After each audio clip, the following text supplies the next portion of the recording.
Canadians are very impressed by the resilience of the Ukrainian people. This has been a moment of discovery, not just for us, but also the world, of an extraordinary people who are defending not only their own rights and their own country and sovereignty, but also defending the very basic freedoms that we enjoy.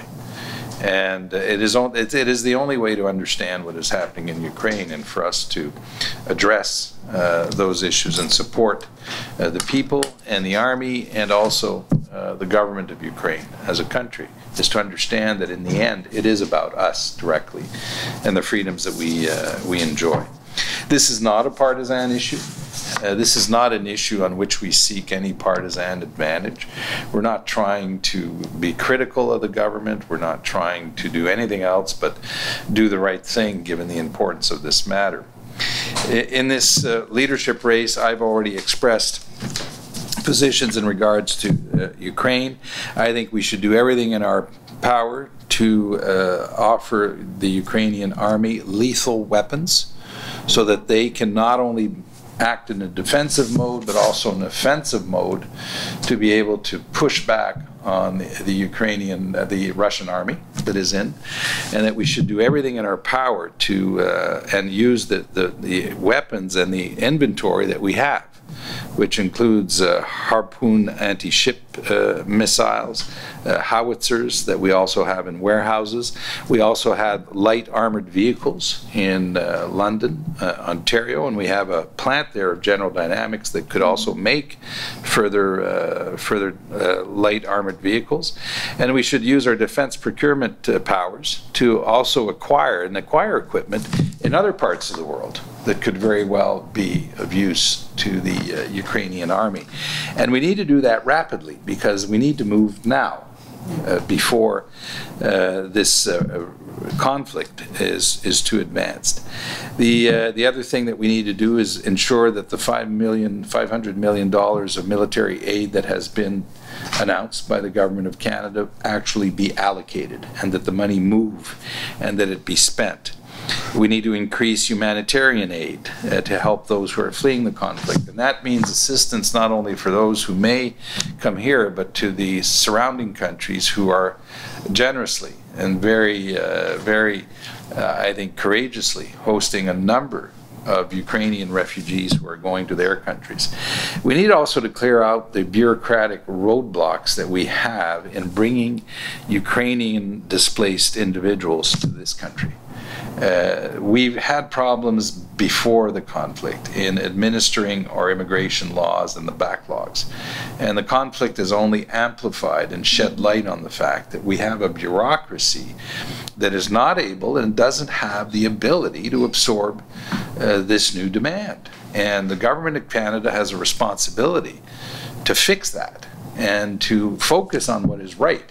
And that's doing and clearing whatever red tape is out there so that people can come here and support them once they're here, because they're displaced. It's not that they're refugees so much as displaced with different circumstances. Some may be here for a short period, others a medium, those longer. It's not for us to decide at this point. We should just do whatever is necessary so that they are able to come to our country and be supported while they are here.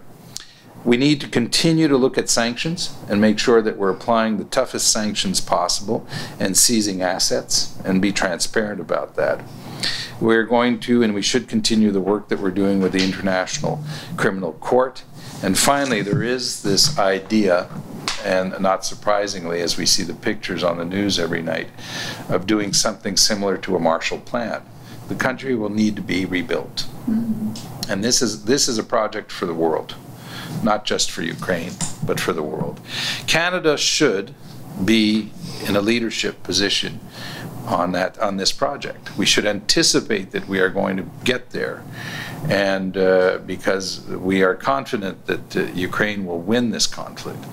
And when we reach that point, we should not wait to get there to start thinking of how we organize the world, ourselves and the world, to be able to support Ukraine in rebuilding itself.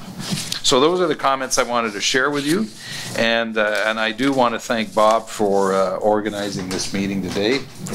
He and I are old friends, and have known each other a long time, and for me this has been a very important meeting. It allows me now to have a direct information on the conflict in Ukraine and how it affects us here in Canada. As you know, almost 13 million people are believed to have fled from their home in Ukraine since the Russian-Ukrainian war began, according to the United Nations.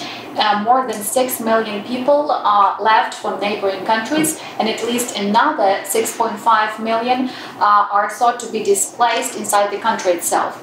And refugees are crossing neighboring countries to the west, mostly Poland, as you know. But some Ukrainians, of course, choose Canada for a helping hand, and according to the latest available data, as of early May, more than 91,000 applications have been approved already. And I have to say that Ukrainians really appreciate what the Canadian government is doing right now, but I would like to ask about those most vulnerable categories of Ukrainians, because, you know, some people don't have any relatives nor friends here in Canada, and many people are coming just with a single suitcase, and no one just to pick them up from the airport. So if you were the Prime Minister today, how would the Canadian policy regarding helping Ukrainian refugees be different? I would put together a special program for Ukrainian either refugees or let's call them displaced also, because there's different concepts. In one case or the other, we should put together, I think, a very special initiative so that we're able to bring them into the country with as rapidly as possible, with the least bureaucratic obstacles as possible, and then support them when they're within the country. And what I mean by that, I mean supporting them and giving them access to health care, giving them access to financial support in the short term, in housing, so that they're able to transition into their new life while they're here. And again, I want to be very clear here, we're not seeking to choose what those individuals may want with their lives. Some of them may come here for security reasons and be here for 6 months and go home. We need to be mindful and respectful of that. But we should support them. And we're not going to lose on that front, by the way. I'm not at all worried that individuals who come here from Ukraine or Ukrainians are going to be doing anything else but integrating and being part of the community very rapidly.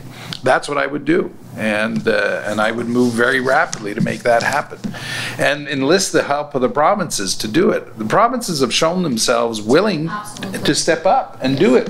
Mr. Ford has put $300 million into that. The province of Alberta has made also overtures. We saw this plane load of material from Newfoundland, Labrador, of all places, Newfoundland, Labrador. I was there very recently. I can't believe there's a big Ukrainian community in Newfoundland, Labrador. A couple of fishermen. Probably a few, and probably very successful, as all Ukrainians are. But that's what Canada should be doing, I believe. That's what we should be doing in the very short term. Thank you. Okay, I have a question. At the beginning of the Russian invasion on Ukraine, Western intelligence and some politicians were predicting a quick demise of Ukraine. Ukraine has stood its ground and is now bravely fighting. The nation has come together as one and has been strong despite all of Russia's attempts to destroy Ukraine. This has been made possible with the help of Western allies such as Canada. The whole world was shocked by the aggression and violence of Russian soldiers in Ukraine. Everyone has seen the photos from Bucha, Irpin, Borodyanka, Mariupol, Azovstal. After observing Ukraine and the war, which has been going on for 8 years, what conclusions has Canada made from this? Well, let me start with an observation about the extraordinary courage of Ukrainians. the world has discovered the Ukrainian people. And in circumstances that we would not have hoped would happen, no one wished this would happen, but we've discovered an extraordinary people and country who have shown extraordinary courage and resilience and fortitude while facing extraordinary odds against them also. I mean, it is an example of courage for all of us. And that's should be an inspiration. What we also have learned from this conflict is that it is not just about Ukraine. It's about us.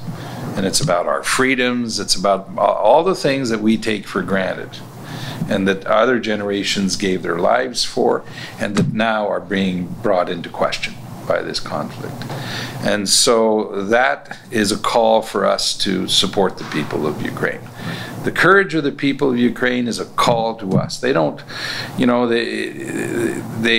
President Zelensky's been very vocal and articulate, but really every day by example, you're giving us a very real lesson of democracy in life, and one that invokes and calls for us to show the same degree of resilience and courage that you have.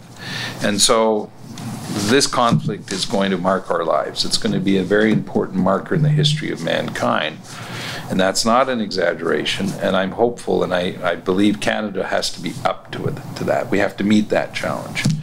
And that's what I would hope, and that's what I would hope my country would do if I'm Prime Minister. That we would be in a leadership position in regards to supporting Ukraine, and not be in second, third, or following. We should be in a leadership position on this Marshall Plan.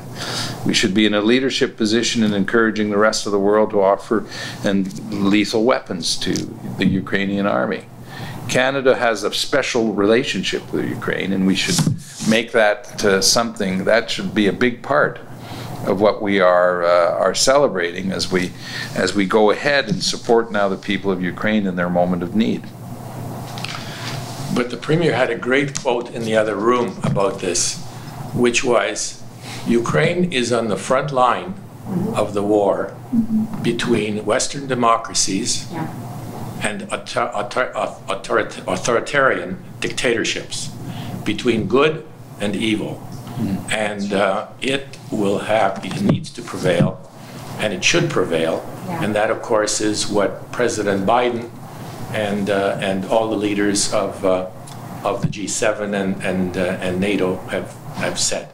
After the victory, after the war, there will still be the same Russia with the same people, with the same propaganda and brainwashed society. So what would you do in these circumstances? Well, we need to be very persistent and constant in our support of Ukraine. You're very right to point to the fact that support needs to continue way beyond the end of the conflict.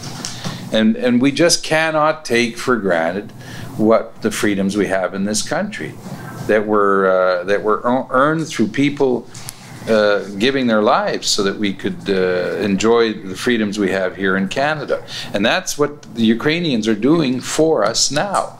So we have a debt of gratitude to the people of Ukraine that will not cease with the war. It will be there forever, and it means that Canada will need to continue to support Ukraine as we go ahead. I think again of this Marshall Plan, rebuilding the country should be a project for the world, not just for Ukraine. It cannot be, and the demand is just, no country alone has the means to rebuild everything that's been destroyed.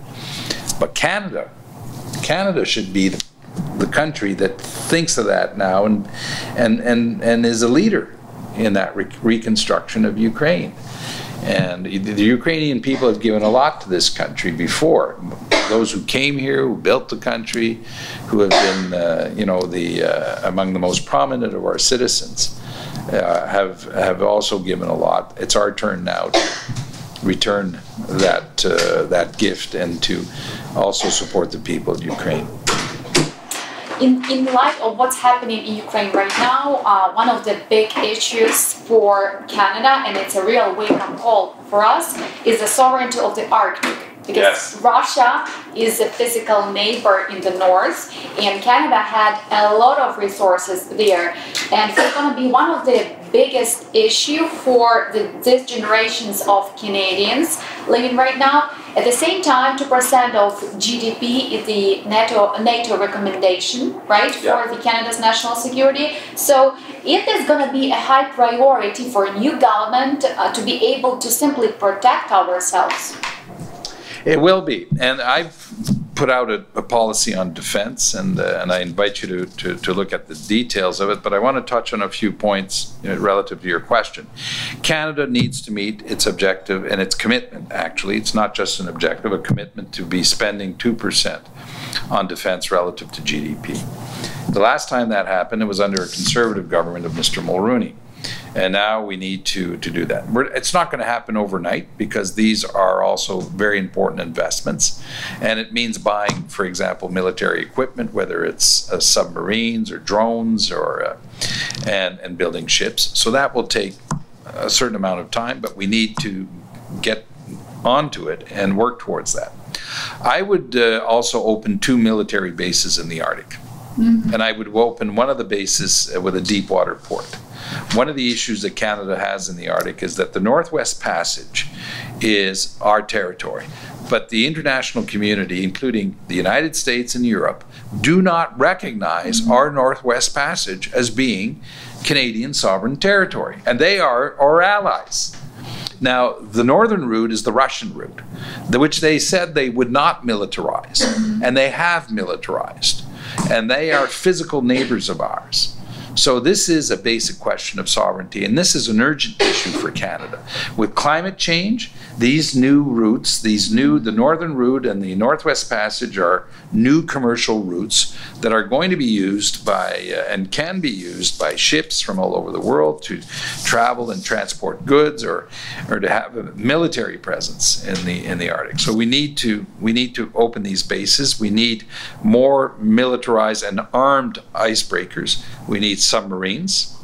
And we need to work with our American allies within NORAD to modernize our radar systems also in the north, which are in need of a very important retrofit so that they're modernized. So those are among the issues that I see for us.